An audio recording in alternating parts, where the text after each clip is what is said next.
Welcome to the Old Time Radio Westerns. I'm your host, Andrew Rhynes, and let's get into this episode. This episode is going to be Gunsmoke. Original air date is August 2nd, 1954, and the title is No Indians.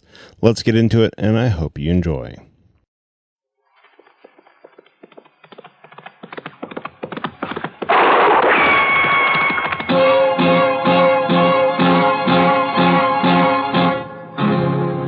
Gunsmoke, brought to you by Chesterfield, America's most popular two-way cigarette. One a pair. Chesterfield king size at the new low price. Chesterfield regular. Around Dodge City and in the territory on West, there's just one way to handle the killers and the spoilers, and that's with a U.S. Marshal and the smell of gun smoke.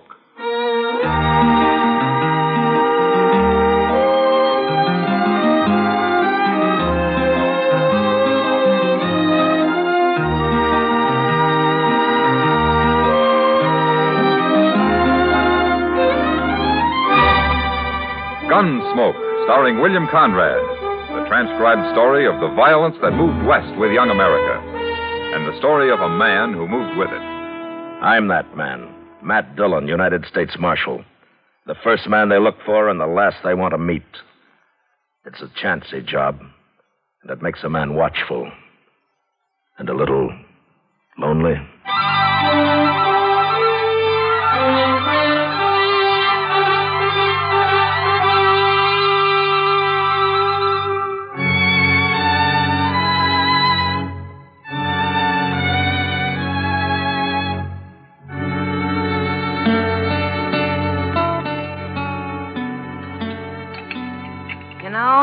I'd sure like to meet whoever's running the kitchen in this place. Oh, why, Kitty? A cook that can make antelope stew taste like prairie dog ought to be something to see. Well, at least it's hot. No, it isn't. Well, mine is. You forgetting you dumped half that bowl of chili peppers in yours? Well, I've eaten here before, Kitty. Oh, hello, Marshal. Hello, John. You know what I'd do if I owned this place, Matt? Tear it down? No. Look, it's got tables and chairs and knives and forks and spoons. And out back, they got a kitchen all set up with a stove and everything. So? It's all here. I'd open a restaurant. You're spoiled, Kitty. Dodge isn't St. Louis, you know. St. Louis? I was there 6 months, 4 years ago. Hello, Matt. Oh, Kitty. How are you, Doc? Oh, I'm fine. Well, sit down, Doc. Sit down. Oh, thank you. Oh, well, what are you eating? Stew? That's what they call it, Doc. Oh. Well, I'll try a little anyway. Then I'm going to bed. At noon? I was up all night, Kitty, out at the Brandt place. Mrs. Brandt have her baby? Uh-huh, a boy. That's 5 I've delivered out there. You know, it seems to me it's about time they gave you one. Oh, no, gave me one. I've got enough trouble all by myself. But seriously, I'll tell you something, Matt. It's got so I'm afraid to be driving onto the prairie at all. More Indians, Doc? I ran into Sam Butler outside. He just drove in with his whole family and all his belongings loaded onto his wagon. Says he's quitting. Well, why? The Pawnees wiped out another family up near his place on the Smoky Hill River a couple of days ago. That's the second raid in the last 2 weeks. No wonder he's scared. Matt, he's telling everyone who will listen that it's a shameful thing for the law to be hiding out in Dodge while whole families are being slaughtered in the country. He is, huh? Yes. I thought you'd like to know. You sit with Kitty, Doc. I'm going to have a talk with Sam Butler. Sure. I'll see you later.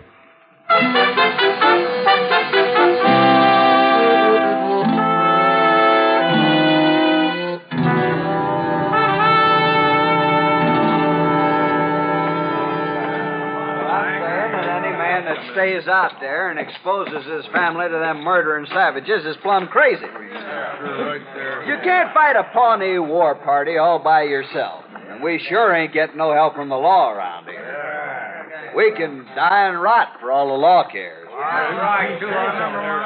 Hello, Sam. Well, where you been hiding, Marshal? I hear the Pawnees made another raid up near you. If If you call shooting and scalping a man and his wife and their 2 boys a raid, well, those men never had a chance to fight, far as I see. Men? Well, boys, but they were coming on 14 or 15, old enough to handle a rifle. But they got caught outside and never even made the house. I seen them lying there with my own eyes, Marshal.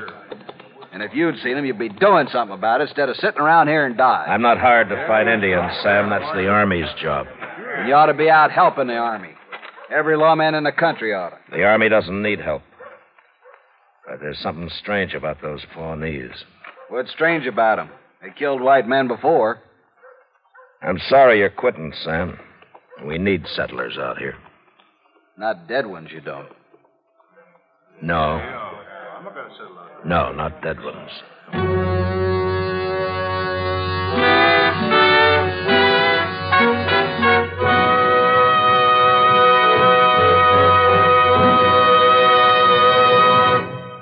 What a pair. What a buy.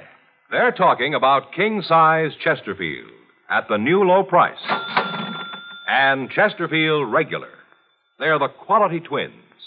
Either way you like them, you get the same highest quality, the same low nicotine, the same wonderful taste and mildness, a refreshing smoke every time. Yes, the Chesterfield you smoke today is the best cigarette ever made, and it's America's most popular two-way cigarette. So buy a carton today. King-size Chesterfield at the new low price. Or Chesterfield Regular. What a pair they are. They satisfy millions. They're best for you.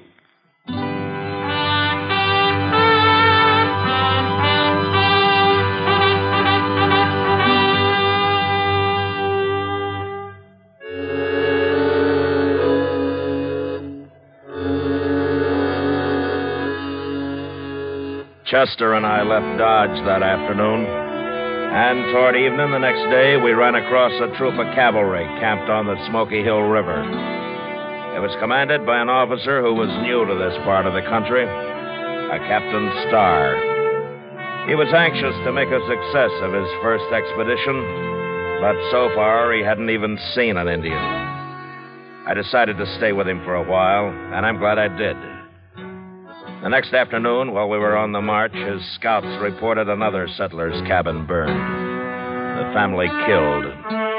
At my request, Captain Starr filed his troop out in patrols while he and Chester and I rode forward to the scene of the slaughter.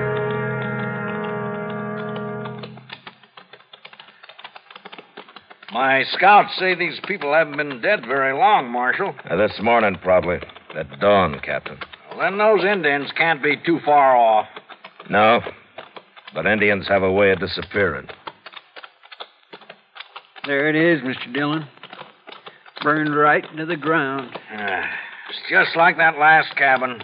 Their bodies scattered around out front. Well, let's get up there. Come on. Oh.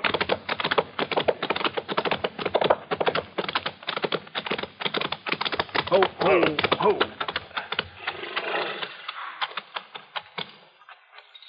The whole family. Man and his wife and their boy. Look over there. Against the water barrel. Oh, my. It's a little girl. It's a little girl.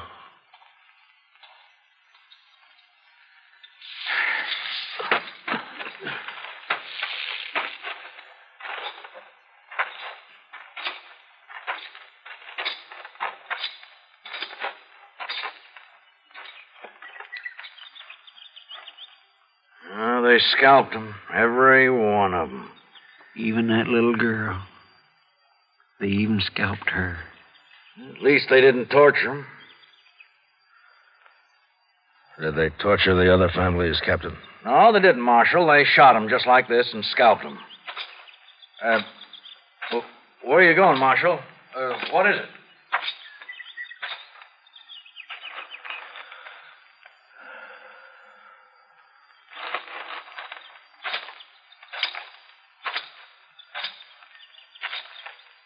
Captain Starr.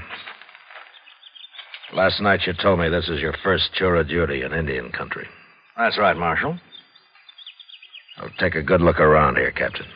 Well, I have. All right. All three of these settler families were killed in the open, outside their cabins. Does that mean anything to you? Those Pawnees are pretty tricky.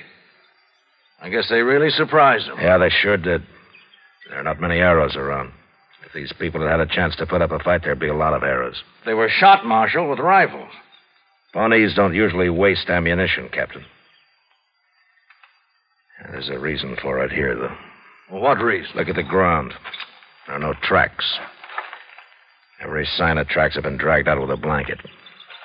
Say, you're right. I hadn't noticed that. Well, there's another thing you haven't noticed, or maybe you didn't know about. Oh, what's that? That boy there. How old would you say he was? Oh, about the same age as the boys at the last place. Maybe 12, 13. Well, Captain, that's old enough to be a brave in a couple of years if he was a Pawnee. What do you mean, if he was a Pawnee? They usually keep a boy that age. They don't kill him. They take him and try to make a brave out of him. Oh, well, I didn't know that. I know what he's driving at, Captain. You don't think it was Pawnees that done this. Ain't that right, Mr. Dillon? Yeah, that's right. But the Pawnees are the only tribe around here we know of, Marshal. Captain, it's them tracks. Pawnees wouldn't hide their tracks. No, they wouldn't. What? A man wearing moccasins doesn't care about his tracks, Captain. He's got nothing to hide. I'm afraid I don't understand. It wasn't Pawnees that did this. It wasn't Indians at all. It was white men. Marshal Dillon, it's impossible for me to believe white men could have done this. Is it, Captain? No white man would shoot that little girl over there and then scalp her. Did you ever hear what Chivington did to the Cheyennes at Sand Creek? Kill and scalp them all, he said, big and little. Nits make lights. Congress has repudiated that whole affair, Marshal. Well, it still happened. And it was still white men that did it.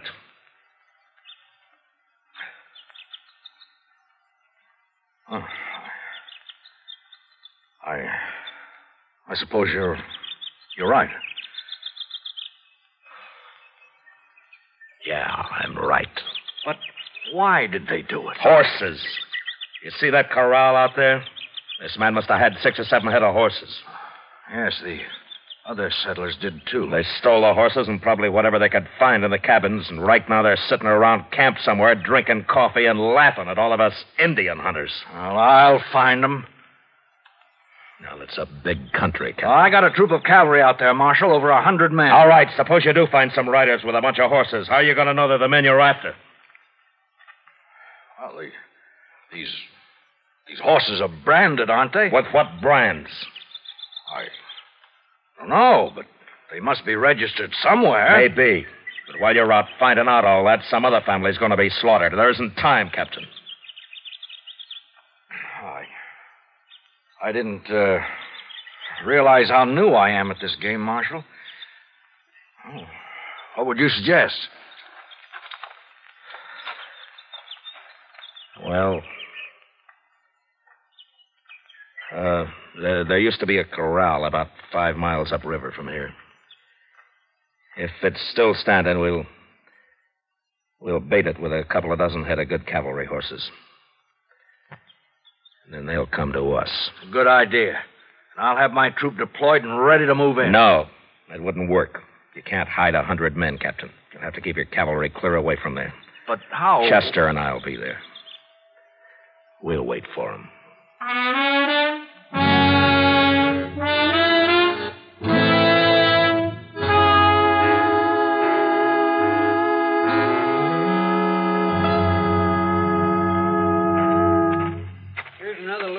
Branches, Mr. Dillon. I'll throw them on the fire, Chester. Let's have some more smoke, huh? Yes, sir.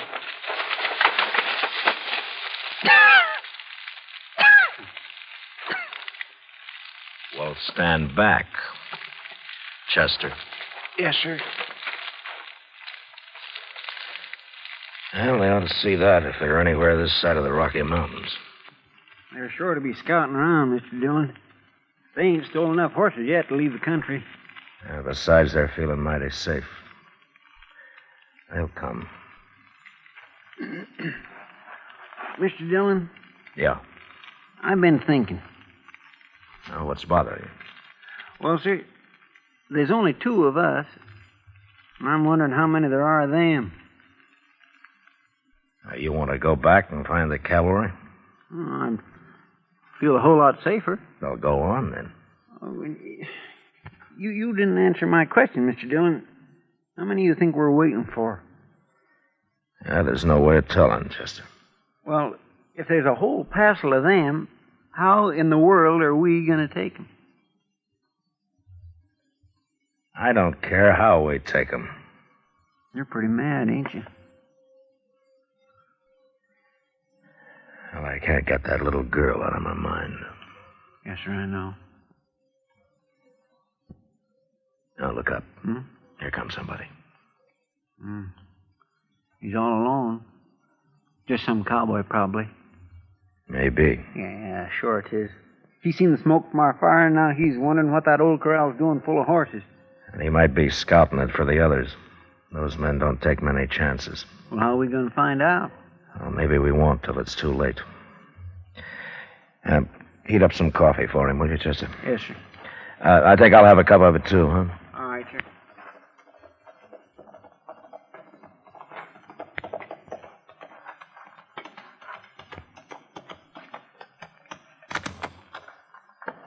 Morning. Oh, get on, stranger. We'll have some hot coffee up in a minute. Well, let's tie my horse here. Whew. Sure used some coffee. Had to make dry camp last night. Oh? Well, you couldn't have been very far away. Why didn't you ride on down to the river here? Tell you why, mister, I was lost. I rode till after dark, and I got lost. Well, your horse could have found it for you. Maybe my horse ain't smart as yours.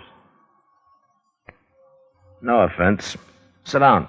Chester's bringing the coffee now. I've been sipping all morning. Here you are, mister. Oh. We ain't got no sugar. You men are traveling pretty light, ain't you? What do you mean? Here's your coffee. Oh, thanks, Chester. I mean all them horses. Mighty big remote and no wagon. Not much grub I can see. We're driving those horses to Cheyenne. There's only 2 of us. We couldn't handle a wagon and the herd both. Only 2 of you. Yeah, that's right. Well, mister, look, I'm drifting. Maybe you could use another hand. There may be. Where are you from? Dakota Territory. Name of Lee Stapp. I sure would like to see Cheyenne. I've never been there. Or why don't you ride up there alone? It'd be chasing a herd of horses all the way. Well, I'm broke, mister. Wouldn't have much of a party in Cheyenne broke, would I? No, I don't guess you would. I'm a good hand. I work cheap. How about it? You're a good hand, huh? Of course I am. Did you take a look at those horses we got? Yeah, I sure did. I ain't never seen none better. Well, they're good horses, and we take good care of them. Well, okay. What's that got to do with hiring me? Mister, I wouldn't hire you to herd sheep. What?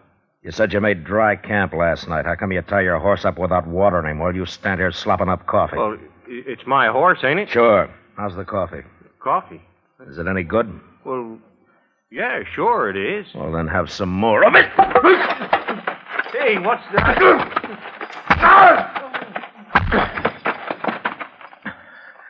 Chester. Yes, sir? Here, catch his gun. Got it. All right, now go get some rope. We'll tie him up while he's still out. Yeah, but Mr. Dillon, you sure he ain't just a cowboy like he said? I was pretty sure, Chester, but this made me real sure. It was sticking out of his pocket. Oh, my. I'll get the rope. And we ought to hang him with it.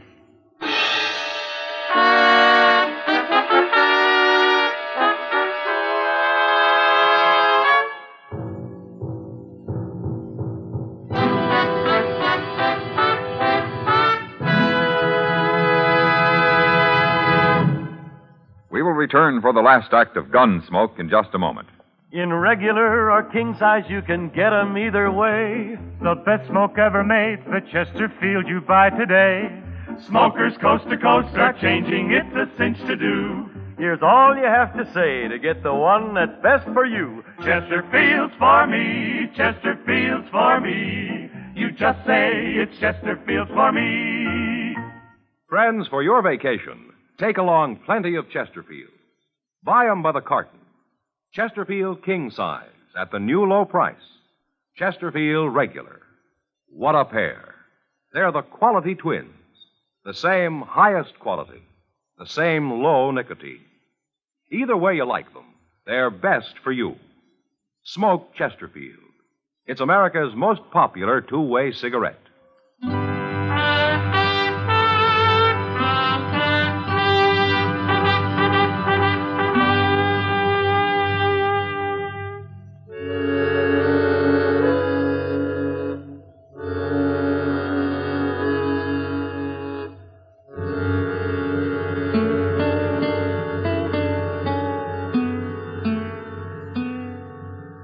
See anything yet, Chester?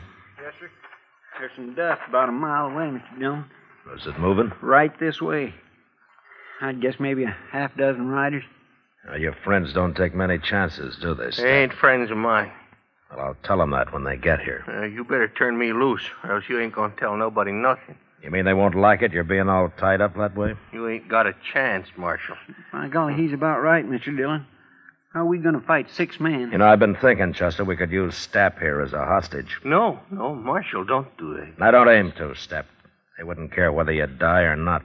Men like you don't have that kind of friends. But we can't stand up to 6 men, Mr. Dillon. We wouldn't have a chance. No, we wouldn't, Chester. I'm going to do something I never did before in my life. What? You'll see. But first, get a bandana and fix Stapp up so he can't talk. That won't do you no good. Shut up. And get on your feet. Here's a bandana. Here, I'll do it. All right, on your feet. Stand you. Now turn around.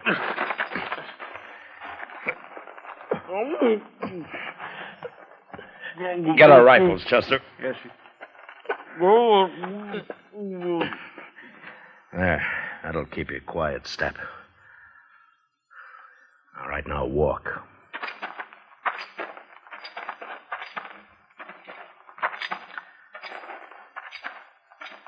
Here's yours, Mr. Dillon. Oh, thanks. You get on behind that log over there, Chester. Yes, sir. I'll keep Stapp here with me. All right, lie down, Stapp. And if you make any noise, I'll split your skull. Now, go on. Lie down.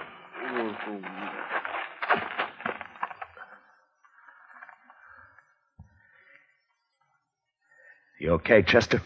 Yes, sir, fine. Keep the sun off your rifle. They're getting pretty close. Now, quiet. Mr. Dillon? What? What are we going to do now? Fight it out from here?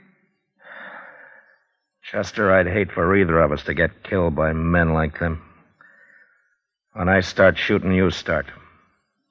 Take whoever's on your side first and then work in. Yes, sir. Surprise them, huh? Because they'll never know it. Shut up now. Here they come.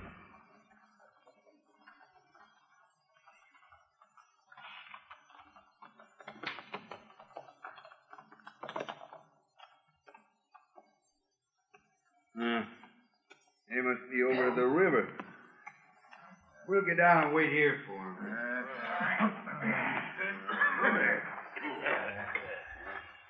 Maybe the Stapps done killed them already.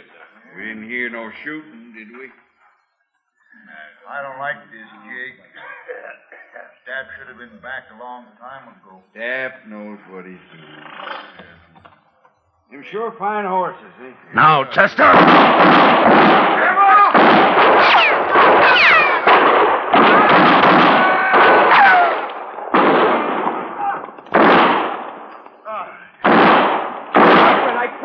I quit. I give up. Don't shoot no more. All right, throw away your guns. Now turn around and get your hands up in the air. Chester, come over here. We killed 4 of them, Mr. Dillon. 4 of them. Rod Stapp up and bring him up to the fire. I'll handle these 2.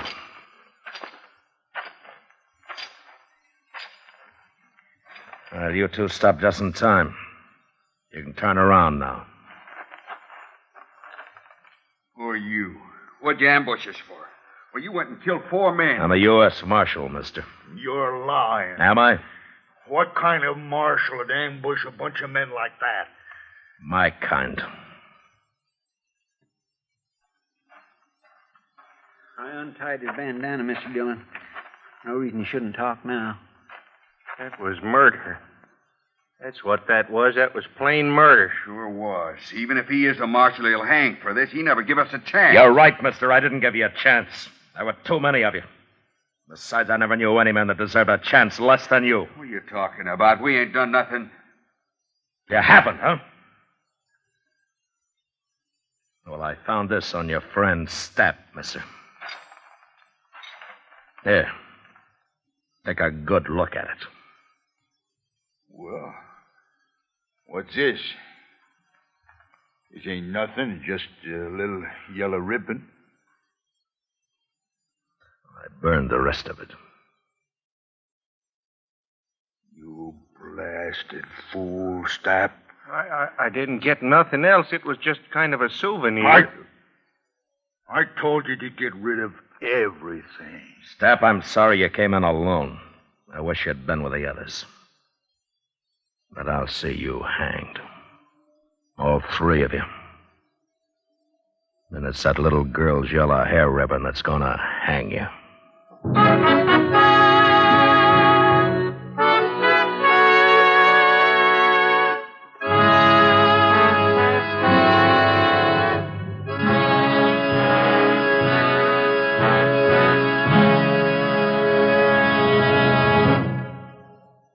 L&M goes king size. Yes, L&M goes king size. Now, L&M is king size as well as regular. Both have the same low price. Both have the miracle tip for the effective filtration you need. Yes, it's the filter that counts. And L&M has the best. You get much more flavor, much less nicotine, a light and mild smoke. Yes, this is it. L&M filters, just what the doctor ordered. Buy a carton, king size or regular, both at the same low price. L&M filters, America's highest quality and best filter tip cigarette.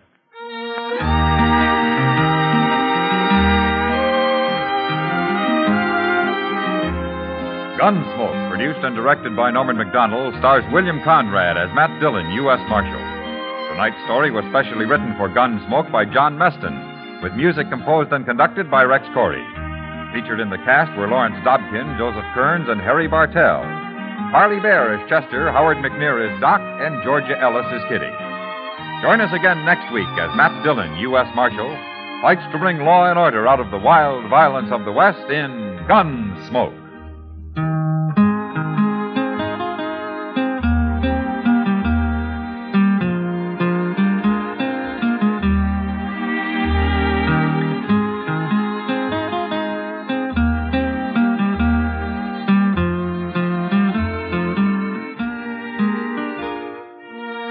Although the physical danger of war is over for your friend in the service, his morale is threatened now more than ever.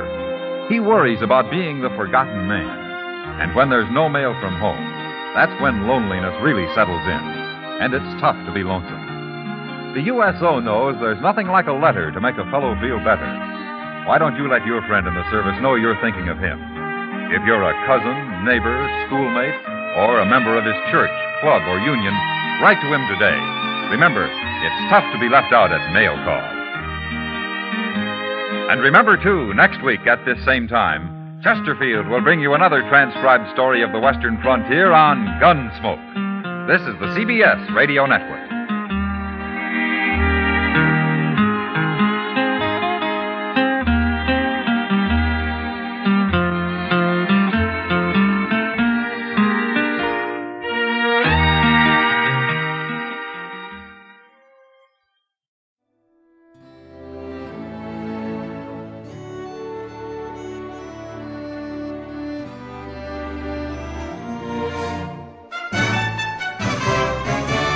This has been a presentation of OTRWesterns.com, and we hope you enjoyed. Please take some time to like and rate our shows in your favorite podcast application. Follow us on Facebook by going to OTRWesterns.com/Facebook.